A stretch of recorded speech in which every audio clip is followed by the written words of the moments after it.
आती हैं। एक बार जोरदार ताली बजाइए हसनपुर वालों। आप सौभाग्यशाली हैं, आप खुशनसीब हैं जो आपको ऐसा नेता मिलने जा रहा है। एक ऐसा नेता जो अपने लोगों के लिए लड़ जाता है, जो अपने लोगों के लिए डट जाता है। ऐसे तेज प्रताप यादव जी से मेरी पहली मुलाकात हुई थी 2016 में, जब लालू जी बाहर थे राजगीर में। एक सम्मेलन हो रहा था, कार्यकर्ता सम्मेलन, तब लालू जी ने मुझे बुलाया था। बड़ा स्नेह उनका मिलता है, बड़ा प्यार मुझे उनका मिलता रहा है। तब पहली बार मेरी तेज प्रताप जी से मुलाकात हुई थी। मैं यहाँ आज आपसे ये कहने आया हूँ, मैं जानता हूँ कि आप तेज प्रताप जी को जिता रहे हैं, किसी के आने की बहुत जरूरत नहीं है, लेकिन फिर भी हम अपना दायित्व समझते हुए अपने भाई के लिए आए हैं, क्योंकि हमें लगता है कि इस वक्त हमें जा करके तेज प्रताप के साथ खड़े होना चाहिए और पूरे देश को ये बताना चाहिए कि नीतीश कुमार, जो तुमने गद्दारी की थी, जो धोखा दिया था, ये बिहार की जनता है, ये हर गुनाह माफ कर सकती है, लेकिन गद्दारी नहीं माफ कर सकती। नीतीश कुमार नहीं माफ कर सकती। ये बिहार की जनता ने मन बना लिया है। और नीतीश कुमार, लॉकडाउन के दौरान हमें आपका वो शब्द याद है कि जब बिहार के लोग आ रहे थे, गुजरात से मार के भगाए जा रहे थे, दिल्ली के आनंद विहार बस अड्डे पर हजारों की तादाद में अपने बच्चों को लेकर के खड़े थे, तो तुमने पूरी बेशर्मी से कहा था कि बिहार में मत आना, जहां हो वहीं रहना, हम किसी को अपनी सरहद में घुसने नहीं देंगे। अरे नीतीश कुमार, बिहार तुम्हारी जागीर नहीं है, बिहार इस आवाम के खून पसीने से बना है। बिहार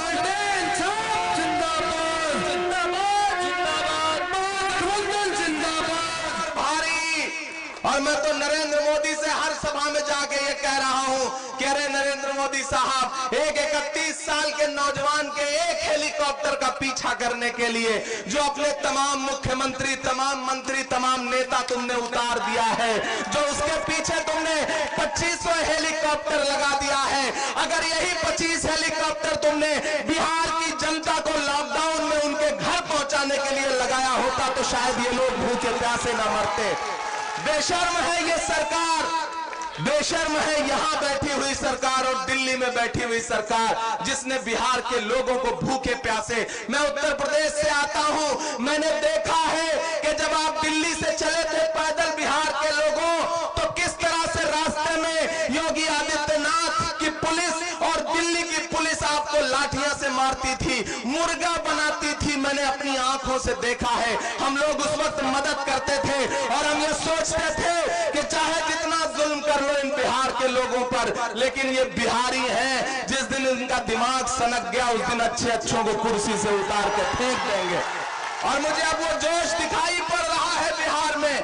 मैं जिन जिन सभाओं में जा रहा हूं, हजारों हजार की तादाद में लोग निकल के आ रहे हैं, माएं घरों से निकल के आ रही हैं, बहनें घरों से निकल के आ रही हैं और एक स्वर में कह रही हैं कि 10 नवंबर को जब बिहार का रिजल्ट आएगा तो वो सुशील मोदी जब पटना में बाढ़ आई थी तो हाफ पैंट पहन के खड़े थे जो फ्लाईओवर पर, और वो नीतीश कुमार जो आजकल अंट संट बक रहे हैं, मैं तो उनसे भी कहना चाहता हूं कि नीतीश जी, ये राजनीति की भाषा नहीं है। आप टिप्पणी करते हैं लालू प्रसाद जी के बच्चों पर, उनकी बच्चियों पर, बेटियों पर आप टिप्पणी करते हैं, आपको शर्म नहीं आती? गमों की धूप में भी मुस्कुराकर चलना पड़ता है। ये दुनिया है, यहाँ चेहरा सजाकर चलना पड़ता है। तुम्हारा कद मेरे कद से बहुत ऊंचा सही, लेकिन चढ़ाई पर कमर सबको झुकाकर चलना पड़ता है। नीतीश जी, आप ठीक नहीं कर रहे हैं, हम आपकी बौखलाहट देख रहे हैं और हम तो जाके पूरे देश में ये कहेंगे कि नीतीश जी कुम्हलाए हैं, मोदी की आंख में भय है। इस बार तेजस्वी तय है, इस बार तेजस्वी तय है। पूरा बिहार चीख चीख करके ये कह रहा है कि बिहार बदलने जा रहा है। मुझे अच्छा लगता है कि इस बार बिहार का चुनाव मुद्दों पर हो रहा है। इस बार बिहार का चुनाव जाति मजहब से अलग हटके बिहार बदलने जा रहा है। बिहार इस बार रोजगार के नाम पर वोट देगा, बिहार नौकरी के नाम पर वोट देगा, नीतीश कुमार की विदाई के लिए वोट देगा और बिहार इस बार लालू जी की रिहाई के लिए वोट देगा। देगा कि नहीं देगा? अपना जोश कम मत करिए, इस जोश को और बढ़ाइए, क्योंकि थोड़ी देर में 10 नवंबर को घोषित रूप से और अभी अघोषित भावी मुख्यमंत्री आने वाला है बिहार का।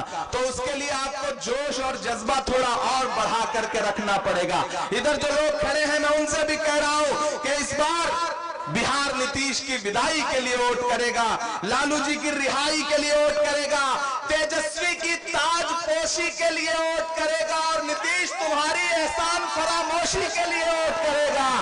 तुमने जो एहसान फरामोशी करी है उसके खिलाफ बिहार वोट करेगा।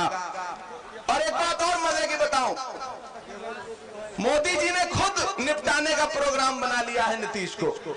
नीतीश इस बार फंस गए हैं। जब लालू जी ने 2015 में थाली में सौंप करके मुख्यमंत्री का पद दे दिया कि जाओ बन जाओ, फासिस्ट ताकतों से लड़ने के लिए हम तुम्हें आगे करते हैं, तुम मुख्यमंत्री बन जाओ, तो नीतीश कुमार ने गद्दारी कर दी थी।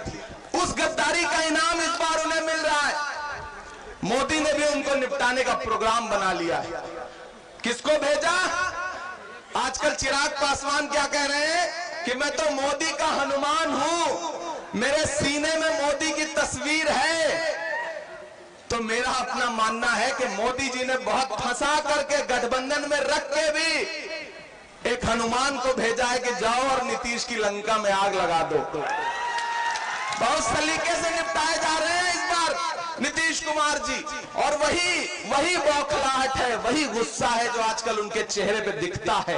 हर सभा में उखड़ जाते हैं, आए बाएं बकने लगते हैं, अंट शंट बोलने लगते हैं। उन्हें उम्मीद नहीं थी, वो सोचते थे कि लालू जी का राज, लालू जी का दौर समाप्त हो गया, लेकिन वो ये भूल गए कि लालू प्रसाद ने शेर जैसे 2 बेटे पैदा किए हैं और उन बेटों ने ये बता दिया है कि बेटों के शक्ल में बाप जो है वो हमेशा मौजूद रहता है, वो हमेशा मौजूद है। तुम्हारी दीवारें उसे कैद नहीं कर पाएंगी। और आपसे मैं ये भी अपील कर रहा हूं बिहार वालों कि ये लड़ाई सिर्फ एक विधायक चुनने की है ही नहीं। आप जब 3 नवंबर को तेज प्रताप जी के लिए वोट करने जाओगे, लालटेन का बटन दबाओगे तो ये मत सोचना कि सिर्फ एक विधायक चुन रहे हो। हर बटन दबाओगे तो ये सोचना कि आप लालू प्रसाद यादव की जेल की एक एक सलाखों को तोड़ रहे हो, एक एक दीवार की एक एक ईंट तोड़ रहे हो। आप ये सोचना कि आप एक एक बटन दबा करके सिर्फ विधायक नहीं बल्कि बिहार की गद्दी के लिए एक मुख्यमंत्री चुन रहे हो। मुझे खुशी है अपने नेता राहुल गांधी पर, कांग्रेस पार्टी पर, जो इस लड़ाई में पूरी तरह से आरजेडी के साथ खड़ी है। अब आपके सामने नेता प्रतिपक्ष बिहार के भावी मुख्यमंत्री माननीय तेजस्वी यादव जी आ रहे हैं। जोरदार तालियों से स्वागत।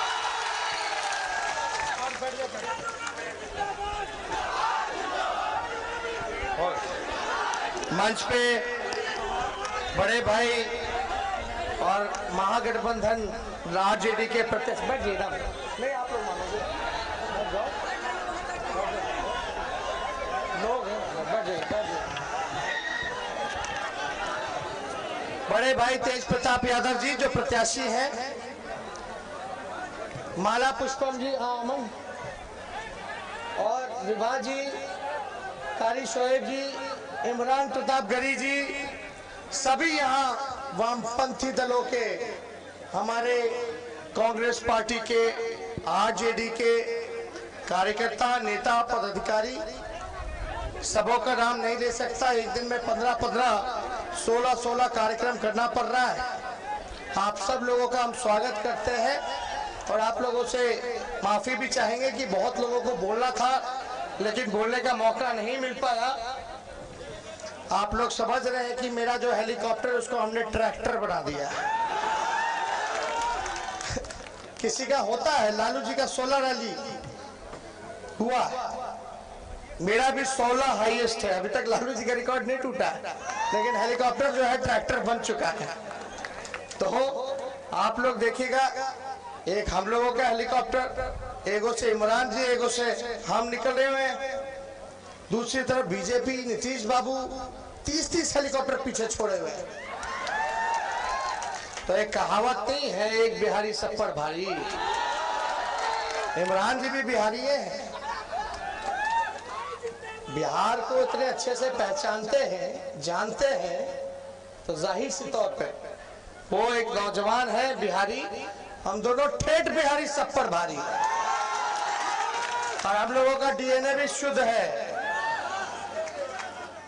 देखिए, तेज प्रताप जी महुआ से विधायक रहे हैं, बिहार सरकार में स्वास्थ्य मंत्री रह चुके हैं, और महुआ में इन्होंने हमसे, जब हम डिप्टी सीएम थे, पथ निर्माण विभाग में हमारे पास था, तो 900 करोड़ रुपए का पूरे जिला में रोड बनवाया इन्होंने।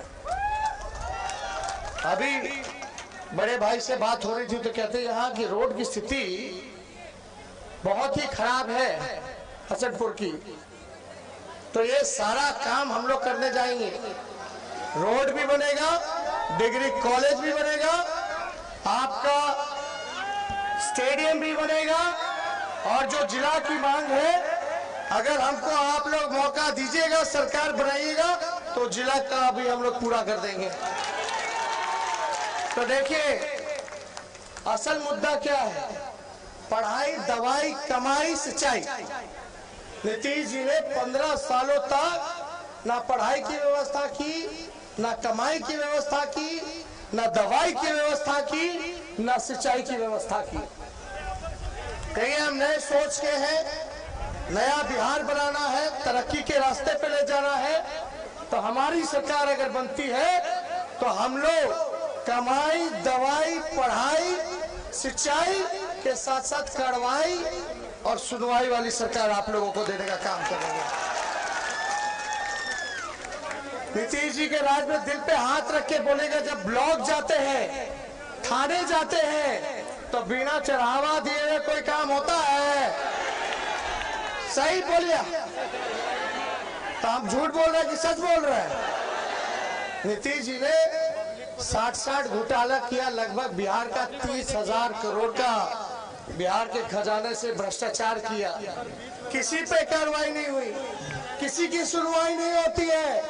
इसलिए आप लोग देखिए, अभी प्याज का दाम इतना, बैठ जाओ भैया, बहुत तकलीफ दे रहे हैं, सहयोग कीजिए। आप देखिए, एक बात समझिए, कितना महंगाई हो गया है। प्याज शतक मार रहा है और आलू जो है हाफ सेंचुरी मार रहा है। ये बीजेपी वाले, जेडीयू वाले माला पहन के घूमते थे प्याज का कि महंगा हो गया, और गाना गाते थे कि महंगाई डाइन खाई जात है। याद बा? अरे रवल की याद बा कि ना, कि भाई महंगाई डाइन है, खाई जात है। तो अब महंगाई क्या भौजाई हो गई है? अब डाइन नहीं है। तो देखिए, पूरी तरीके से गरीब, किसान, नौजवान, मजदूर, मेरे भाई जितने मजदूर हैं, पलायन करके जो गए थे काम करने, नौकरी करने, मजदूरी करने, कोरोना काल में जब महामारी आया, लॉकडाउन हुआ, तो नीतीश कुमार जी ने मुंह फेर लेने का काम किया। 1500 किलोमीटर, 2,000 किलोमीटर दिल दहल जाता था तस्वीर देख करके। एक बच्ची अपने पिता को 1500 किलोमीटर गुड़गांव से अपना दरभंगा लेकर के गई, साइकिल पे चला करके। एक माँ एक कोड़े में बच्चे को ली हुई, एक पे हाथ में सामान घसीटती हुई जा रही है। जितना लोग कोरोना से नहीं मरे, उससे ज्यादा लोग जो है पैदल चल करके मर गए होंगे, कट करके मर गए होंगे रेलवे ट्रैक पर, रोड एक्सीडेंट पर, और भूख से मर गए होंगे। लेकिन हमारी सरकार ने कोई सुनवाई नहीं की, किसी को नहीं देखा। तो इसलिए आप सब लोगों के बीच आए, समय कम है, तो बताइए, हम तो स्वर्ण जाति के भाइयों को, पिछड़े जाति के भाइयों को, दलित, महादलित, अति पिछड़े भाइयों को और अल्पसंख्यक भाइयों को साथ लेकर के चलने का काम करेंगे। किसी भी भाई का हाथ नहीं छोड़ेंगे, सबको हाथ पकड़ के साथ लेकर के चलने का काम करेंगे। तो एक मौका देगी कि नहीं देगी हसनपुर की जनता? दोनों हाथ ऊपर करके बताइए। जब एक मौका देगी तो हमने भी फैसला किया है। वो फैसला क्या है? वो फैसला क्या है? देश के इतिहास में पहली बार किसी सरकार ने, जो हमारा दुश्मन सबसे बड़ा है तो बेरोजगारी है, हमने बोला है कि मेरा अगर पहला कलम, पहला सिग्नेचर, हस्ताक्षर अगर हम करेंगे मुख्यमंत्री रहते हुए, जो पहला मंत्रिमंडल का जो बैठक होगा उसमें 10 लाख सरकारी नौजवानों को नौकरी देने का काम करेंगे। 10 लाख सरकारी नौकरी। तो नौकरी चाहिए कि नहीं चाहिए? और कितना लोग बेरोजगार है, जरा हाथ उठा के बताओ तो। ये नजारा मोदी जी को क्यों नहीं नजर आता?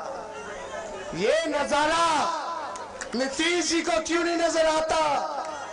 इतनी बड़ी समस्या है लेकिन इस पे चर्चा नहीं करना चाहते हो। नीतीश कुमार जी हमें गालियां दे रहे हैं, हमारे परिवार को गालियां दे रहे हैं, लेकिन वो बड़े हैं, उनका कोई भी गाली हो हम उसको आशीर्वाद के रूप में लेते हैं। और हमारे तो माता पिता ने संस्कार में सिखाया बड़ों की इज्जत करो। भले उन्होंने 12 करोड़ जनता के साथ विश्वासघात किया, धोखा दिया, हमें उस पर कोई टिप्पा टिप्पणी नहीं करनी है, लेकिन एक बात सोचिए, जो व्यक्ति 4 साल में 4 सरकार देगा वो विकास क्या करेगा? 1 साल उसके साथ, 2 साल उसके साथ, ना कोई नीति है, ना कोई विचार है, ना कोई सिद्धांत है। उनका पहला प्यार नीतीश बाबू का और आखिरी प्यार कुर्सी है, जनता नहीं है। इसलिए आप लोगों के बीच आए हैं।